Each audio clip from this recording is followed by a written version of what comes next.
Is that on?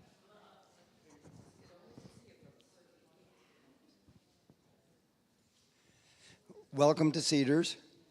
I'm Dean Sampson. I'm a member of the board, and I'm here this morning for the heavy-duty job of making the announcements.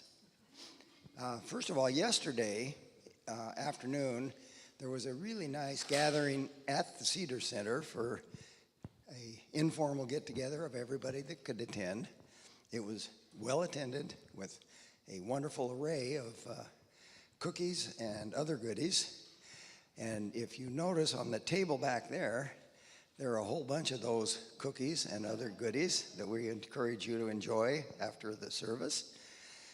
And there are plastic bags there if you'd like to take some home. There is plenty for everybody to enjoy. Today, we are taking up a special collection for the YMCA Alive shelter. So, unfortunately, I don't know too much about that charitable organization, but it is, I believe, directed toward women in need of support and shelter. And so, let's all give generously.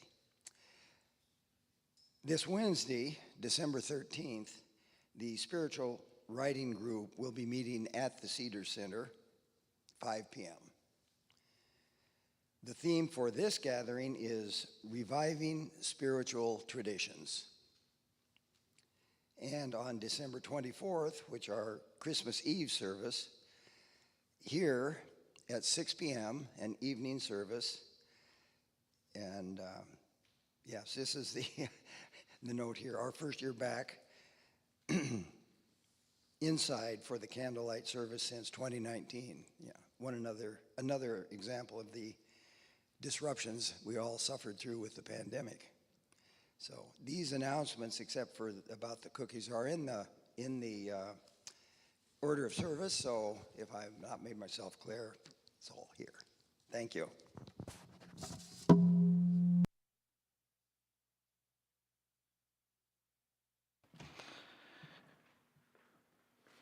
Thank you, Dean.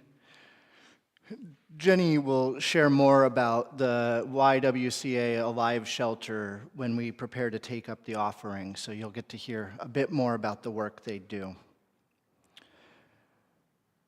Today, Jenny and I are actually doing something a little bit different with our service format today. As we were preparing, trying to think of what theme we wanted to explore, we felt like, well, this time of year we should probably talk about all of the holidays and things that are coming up and explore that. But in our exploration, we found that we have slightly different feelings and stories and traditions around the holidays. And yet, despite that complexity, here we are together. And so instead of a traditional sermon, instead of a traditional chalice lighting as you might experience, Jenny and I have developed 3 writing prompts that we both have responded to. And we're going to weave those prompts throughout our service today as a way of showing how we can still hold unity despite the complexity that this time of year brings. Speaking of complexity, what did you all think of that little bit of snow we got yesterday? I see a thumbs up. I mean, it was beautiful. I took a few photos, and even though it didn't stick for that moment, people got to see like how beautiful it is when it snows. But despite the beauty, one of the first things that came into my mind was, geez, this makes things complicated. I didn't know if it was going to stick or not. How are the roads going to be? Do I have all the groceries I need? We have an open house at the Cedars Center later this afternoon. Is it going to be okay to drive? Oh boy, and what about Sunday morning? It felt complicated. Thankfully, it didn't stick, and we had a great time, and here we are together safely today. The second thought that came to my mind when I saw those snowflakes begin to fall was a little bit more metaphoric, philosophic. In my mind, I saw the snowflakes, and that phrase about each snowflake being unique came to mind. I don't know that we'll ever actually know whether that is true. Not all the snowflakes that have ever existed or ever will exist have been observed, and I have never really looked at a snowflake up close, that close myself. But let's just for a minute pretend that every snowflake is unique. And sitting with that idea, I began to think about each person that I interact with and how each of us has our own unique experiences. Bringing that into the theme of complexity and unity around the holiday season that we are going to explore, I began to wonder how complex of traditions and feelings and stories are held within the room when we gather. How many complex intersections?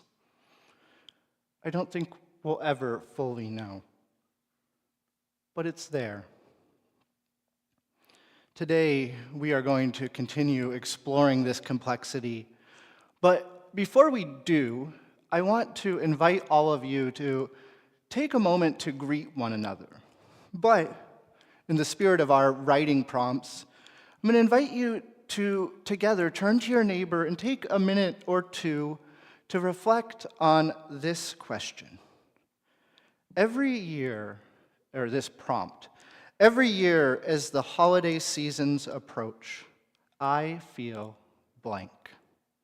And take a minute, greet your neighbor, turn, and just share those feelings that you feel as we approach this time of year.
I'm sure that there are many stories, many feelings, and we could continue to explore these for a long time. For a long time. I see more time. If you find yourself in a conversation that you're enjoying, I'd invite you to consider continuing it at coffee hour. Take the chance to continue to explore these themes. But I'd invite us now to come back to our seats, to settle ourselves in this space.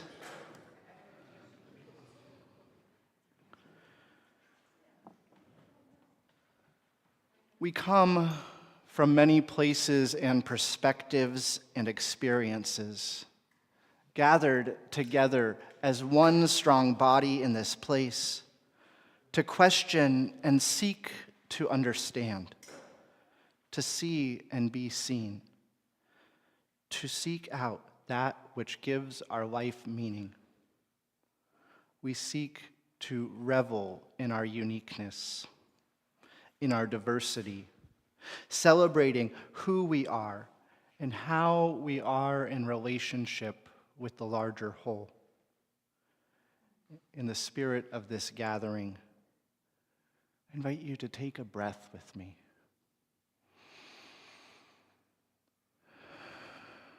Let yourself arrive together in this space, centering ourselves in the deep interconnection that binds us each to each. Come, let us worship together.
Hello, I'm Jenny Weaver, Worship Associate today.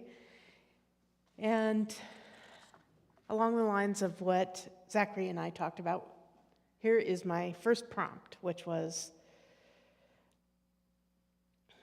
every year as the holidays approach, I think about how I'm going to keep myself from feeling depressed after they are over. To those of you who know me well, you know I love Christmas. I love buying presents. I love the Christmas lights. I love candy canes. I love snow. I absolutely adore, beyond measure, Christmas trees.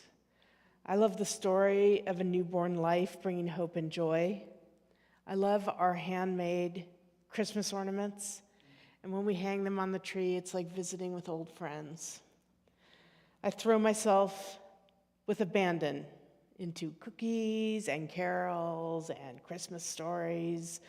I could live forever in the merry light of the Christmas season, and I don't think I would tire of it. And as a result, taking down the Christmas tree is the worst day of the year for me.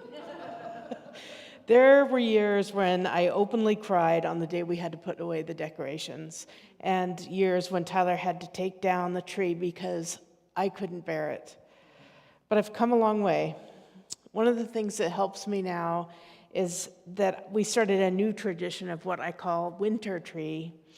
I bought an artificial tree that I put up when we take down the live cut Christmas tree, and I decorate it with different ornaments that are all wintry themed, and I leave it up for 2 months usually. It eases my soul during those dark months of January and February, allowing me to put away the Christmas season in my own time.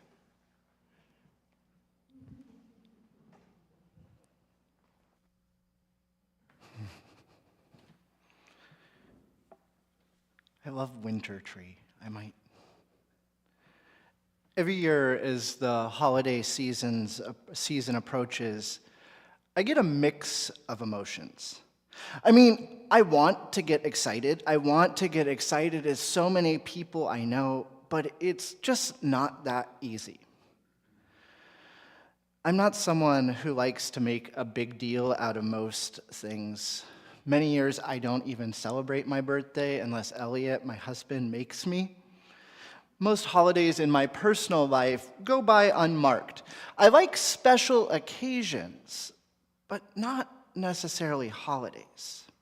It's always felt maybe a little forced, and we're just doing something because we're supposed to.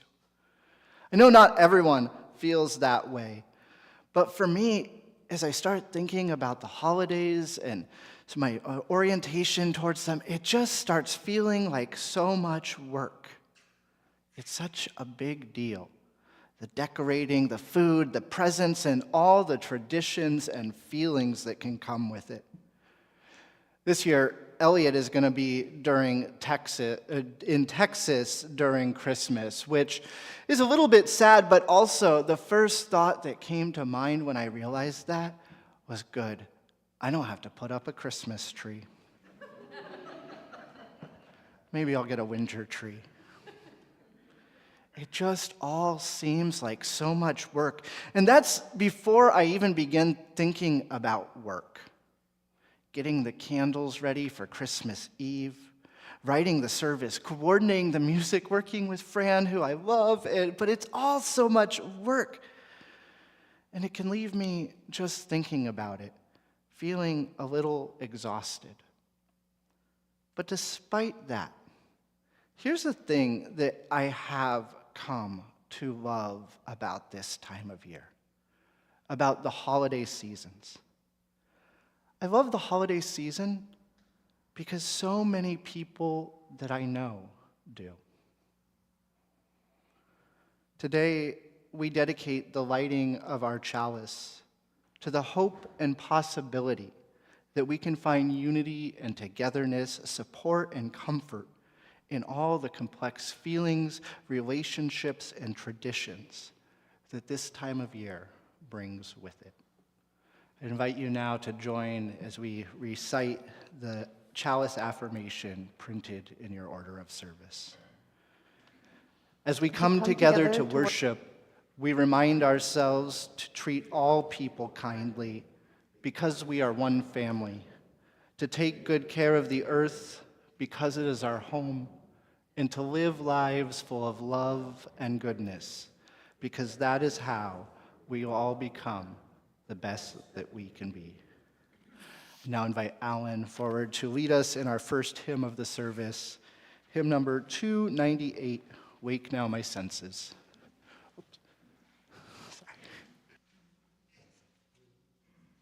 We'll just do the first 3 verses.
Our Time for All Ages today is a story by Denise Tracy, and it is a story titled Give Yourself that I've adapted slightly, that is an apocryphal story that comes from the life of Unitarian minister and transcendentalist Ralph Waldo Emerson. It's a story about Emerson and his daughter. What do you want for Christmas? The father asked his daughter. Do you want a doll? She wrinkled her nose and scrunched her eyes and thought, no. A tea set? A pony? No, Father. I want a very special gift this year. I want a year to remember. All right. You think and let me know how I can make that possible for you. Ellen thought. She thought of chocolate, new dresses, new hat maybe, kid boots, books or gloves, perhaps a lace collar. But none of these were what she truly wanted. None of them felt like a gift that would make the whole year memorable. What would be so special, she wondered. Each day her father asked her, Ellen, do you know what you want for Christmas yet? Ellen would shake her head. No, Father, I'm still thinking. After 4 days, her father said, Ellen? Yes, Father, I've decided. Well, what is it? I have a riddle. I will tell you what gift I want for Christmas, but you have to answer the riddle. The riddle is this. You cannot buy it, for it is worth all the money you have, but only you can give it. I need you to repeat the riddle. I'm not really sure I understood. Tell me again. You cannot buy it, for it is worth all the money you have, but only you can give it. Her father thought. You cannot buy it, but only you can give it. Well, I'm going to need some time to think on it. Is that okay? Yes, Father, Ellen replied. Her father spent the next few days pondering. And then, as Christmas drew near, he still hadn't answered the riddle. Christmas morning, the family came out to all the presents under the tree. Ellen unwrapped the present from her mother, from her grandmother, and other family members, and then realized there was no gift from her father under the tree. When she realized this, she turned to her father and said, Did you solve the riddle? He said, Yes. It is now time for me to give you your present. Come and sit with me. So Ellen climbed up next to her father in the armchair and sat there. And he said, My present to you is very special. I hope it's what you wanted. It's not a book or a toy or clothes, but instead it's a present for all the seasons, for each day. This year, your Christmas present from me is that I will spend time with you alone together each week, just the two of us. For you are my very special child, and I love you dearly. Ellen hugged her father. Oh, Father, I knew you would figure out the riddle. Her father said, You cannot buy it, for it is worth all the money you have, but only you can give it. It took me a long time to figure out the answer, but when I did, I knew what gift you wanted. The answer was simple. Give yourself. And that is our story today.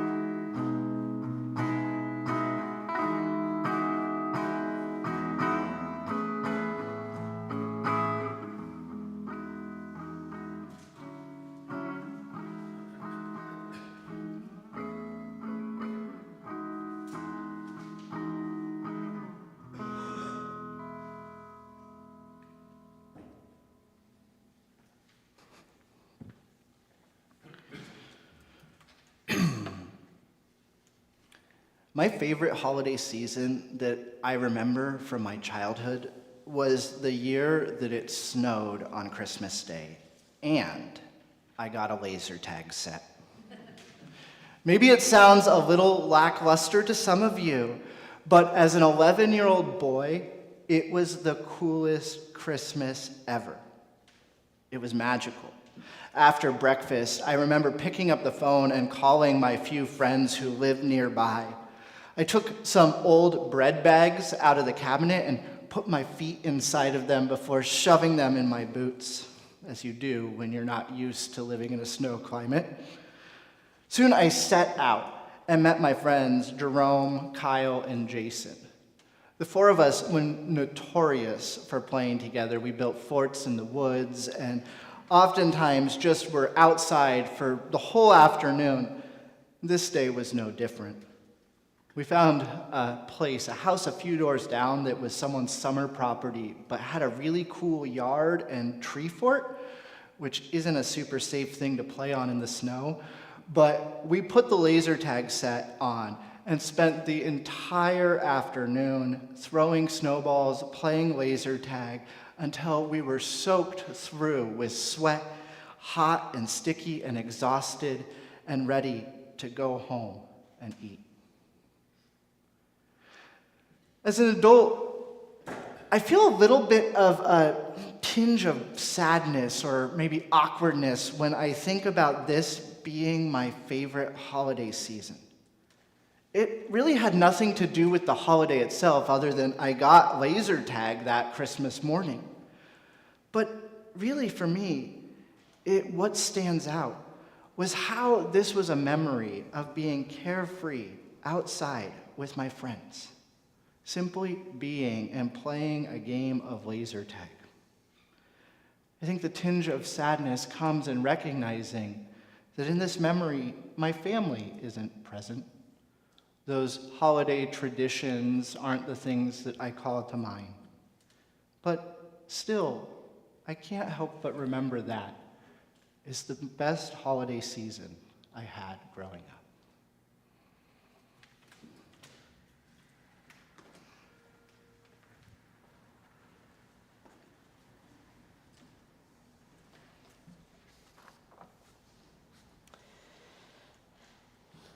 My favorite holiday season was the year that we heard the bells from Santa's sleigh.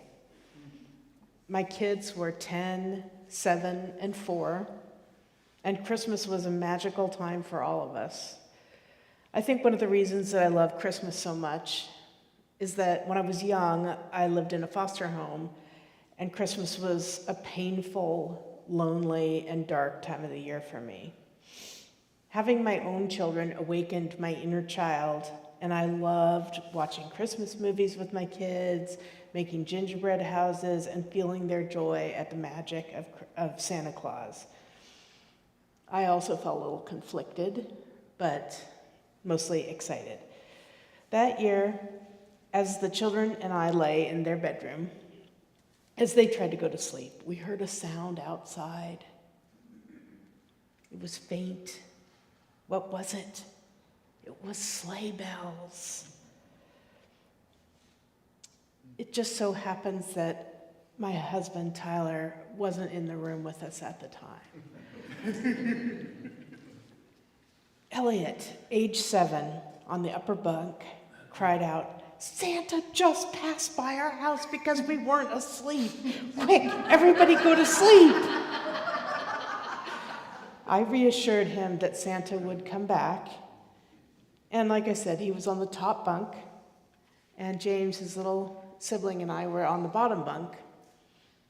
After a few minutes later, maybe even only 30 seconds later, this is a true story, I whispered, "Elliot, Elliot," and he didn't answer. So I stood up on the edge of the bunk and looked at him, and he was fast asleep. He was not pretending to sleep. He had forced himself to fall asleep just by squeezing his eyes shut. It was incredible. And just as I had promised, Santa came back and left the Christmas surprises. It was a wonderful Christmas. And now I want to talk about our joys and sorrows.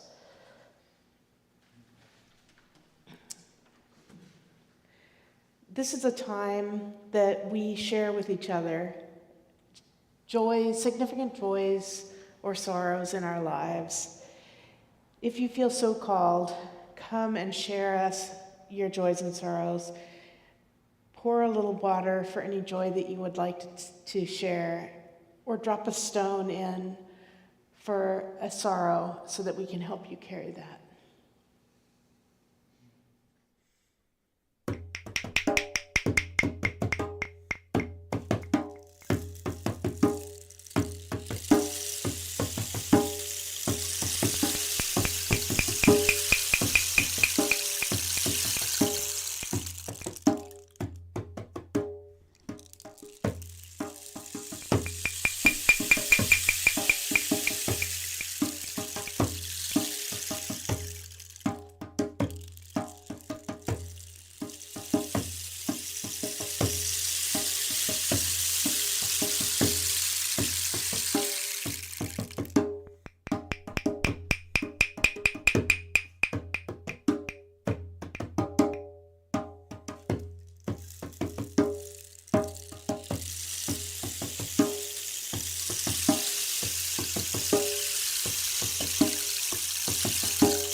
together. And I will place a stone for the sorrows that remain unspoken. And now, if you will rise and sing our hymn number 101, Abide With Me. I invite you to stand. And I would also invite you not to stand if that's your desire.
When we give gifts, we give of ourselves.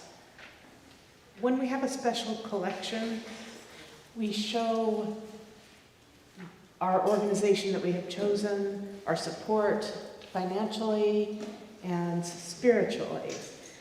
Today's special collection is for the YWCA Alive Shelter. The Social Justice Committee has selected the YWCA Alive Shelter to be the recipient of this month's special collection.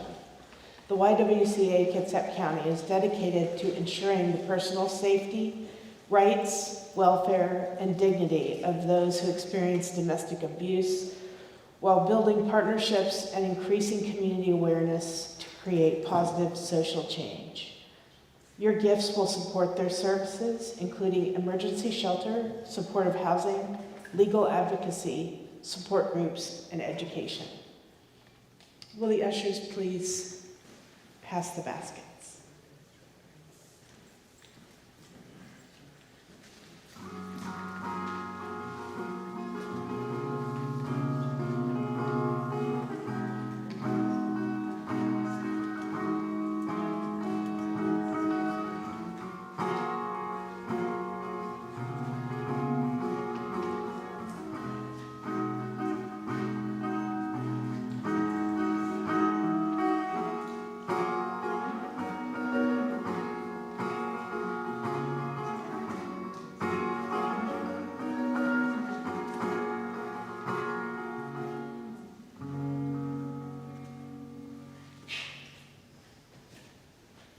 Thank you for your generous gifts for this wonderful program.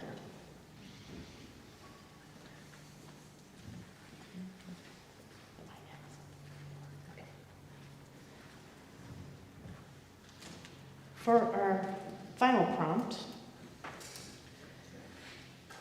it was an unspoken holiday tradition in our family that when we went to get the Christmas tree, somebody would end up grumpy. I'm talking about my own family with Tyler, our 3 children, who are now young adults. And remember, I am living in the dream world of Christmas, thinking everything is perfect, wanting everything to be perfect. But the reality was it wasn't always perfect. And case in point was the annual getting of the Christmas tree. When the kids were little, the tears that might show up would be from being cold and wet being dragged along in the inevitable Kitsap rain or snow. Tyler and I would pick the tree, cut it down, and we would head home with a candy cane from the little hut on the Christmas tree lot. I would put Christmas music on in the car, and the kids would usually stop crying and eat their candy cane. It was a lovely little time. We were making memories. I was doing it. But as the kids got older and more opinionated, there would be disagreements. That tree is ugly. No, it's not. You're ugly. And so on and so on. Plus, finding a tree that all 5 people liked was really hard. Sometimes there was a consensus. Usually there was an argument. And often the whole experience would devolve into a car full of 5 grumpy weavers, ranging from mildly irritated to unbridled fury. What, I would wonder, had happened to our happy little adventure into the woods? What had become of those smiling little cheeks and cute little boots? And why on earth did I think that Christmas music was going to help? We would tumble out of the car back at home and disperse to the far edges of the house to decompress before coming back together for the decorating. And that's the magical part, the fascinating part. We came back together to decorate it. Now the kids are young adults, as I said, and that we laugh about those miserable aspects of the Christmas tree expeditions. They remember being together and eating the candy canes and the smell of freshly cut Christmas trees. And I learned that things do not have to be perfect to be beautiful.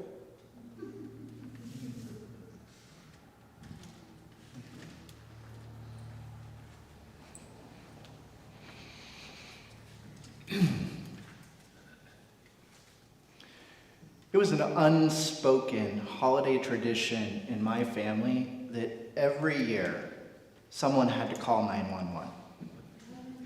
It's not a tradition that I wished my family held, but growing up in my home, this for sure was one of those traditions. Now, it should be noted, there are a variety of reasons someone might need to call 911. There was the year that we were hosting some neighbors over and someone cut themselves pretty badly with a knife and we had to call the ambulance. There was the year that a neighbor kid had, just in frustration, nothing serious, had run away and was refusing to go home, and the cops were called to come and find the kid. But if I'm honest, most years the calls were related to my stepdad, Johnny Wayne. Inevitably, he would do something inappropriate, rude, and the cops would come. There was one year that I thought we were going to escape this tradition. We had some family who had come up from California and down from Alaska and converged on our house for a bit of time. I remember it was longer than a week. But it was fun and exciting. My grandma, John's mom, was there, and our house became a factory of confections, fudge and bonbons, cookies, and laughter abounded.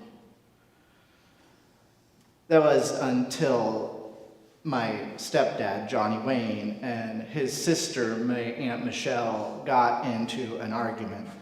The details are unimportant, and I don't even remember them, but soon enough, things escalated, and the cops were called.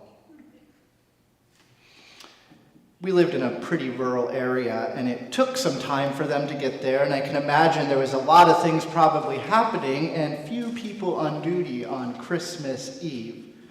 But when they showed up, things had actually calmed back down, but it was too late. This was not the first time they had been called, and the decision was made, and my stepdad was arrested. Which honestly was kind of exciting. It meant the rest of the holiday was probably going to go without incident. But the thing that I remember about that particular time wasn't even him getting arrested. It's what his mom, my Grandma McCormick, did. She took a gallon Ziploc baggie and opened it up, filled it with bonbons, fudge, cookies, zipped it up, and as the cops took their final statement and were walking out the front door, she turned and said, "Here you go, officers. Merry Christmas. And don't you dare share any of that with Johnny Wayne." It's pretty rough when your own mother. Despite this being a family unspoken tradition in my family growing up, I'm glad to say that it's not a tradition in my adult life. Today, despite the complex feelings of my family, when we gather, the cops aren't called. Laughter is shared, meals are cooked, we spend time together. John's not part of our family anymore for good reasons. I think that probably has part of it.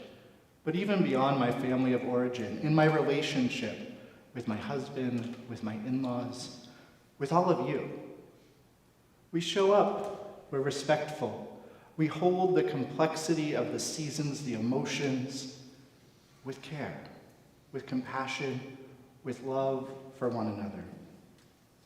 Not all of us have the same experiences about this time of year. Not all of us have the same traditions, and frankly, for some, it is super exciting and wonderful, and others can be a time of despair. I hope you know, however you personally relate to this time of year, to the traditions you hold, that we hold space for you here, that we can hold the complexity and still find a deep unity. To the glory of life.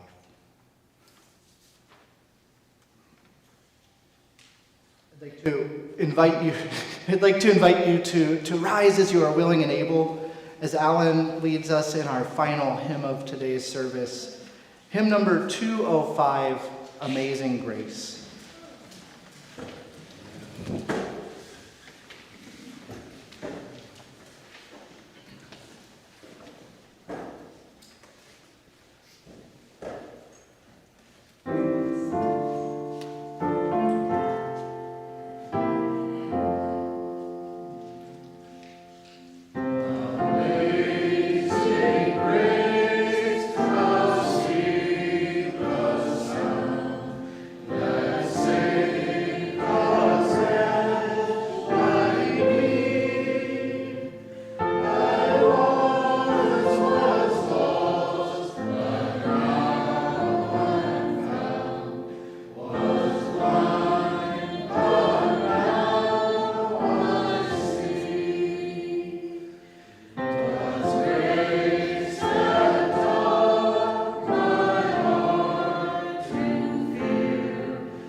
Please join along as we extinguish the flaming chalice from the words printed in your order of service.